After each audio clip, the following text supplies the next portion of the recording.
And then I had a quick question on the Venice public comment as well, to Mr. Ainsworth, I guess, and looking at the list of de minimis waivers that was presented to us by the members of the public, is there any established threshold for determining when a cumulative impact has occurred under the statute? Because you can't have a de minimis waiver unless there's no adverse impact individually or cumulatively, as I understand it. Right, and you have to look at the context of the history here. This issue has been going on since the Prop 20 and since the Coastal Act was approved.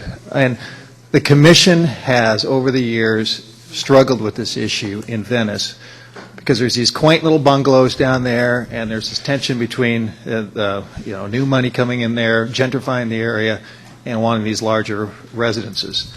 That's been an issue that has been going on ever since I've been here, and the Commission has made the determination there that we're so far down the road now with that situation that it's become this more eclectic community of different architectural types. And this is an issue that really should be addressed in the local coastal program, as what is the vision for Venice? There's such a fractured community.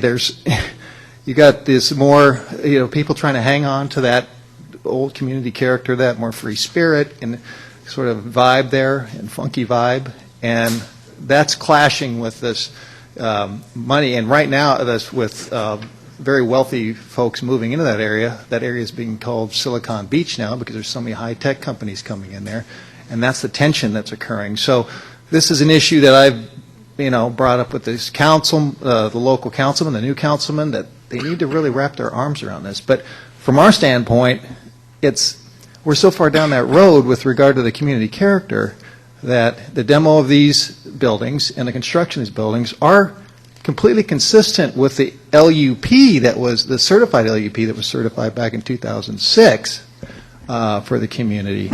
So they are completely in conformance with that with regard to height, setbacks, and what have you. So Charles may want to add something to that. I just wanted to add more generally that this question on the policy of community character comes out of 30253 of the Coastal Act, and there's a very specific connection between the community character that the Commission ought to be concerned about and visitor serving values of the coastal zone. So, for example, some of the classic cases are Mendocino, the town of Mendocino, and protecting the unique character of that town because of what it is, and people go to visit it partly because of what it is. This issue came up in the city of Carmel also, and in fact was the motivating issue for the certification of that LCP, because we had something similar going on in the 1990s in a redevelopment boom, a lot of demolition and new homes replacing essentially small cottages, many of which were being argued to have actual historic resource value and also contribute to the city's community character. Over time, the Commission became more concerned about those demolitions, which we were routinely waiving for the last couple of decades, and ultimately began hearing permits on those cases. And it's at that point that the city decided that they needed to complete an LCP to put in place more comprehensive standards to make clear what should be protected and what was okay to demolish and replace.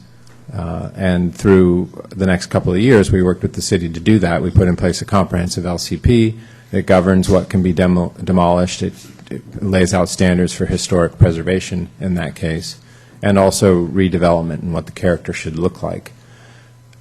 I don't know the details of the Venice, the merits of the Venice change in community character, but... No, thank you. I really appreciate the thoroughness of that answer, and also that you have tied it back to the source, which is that the community needs to come forward with their own vision of what their LCP should read. Thank you.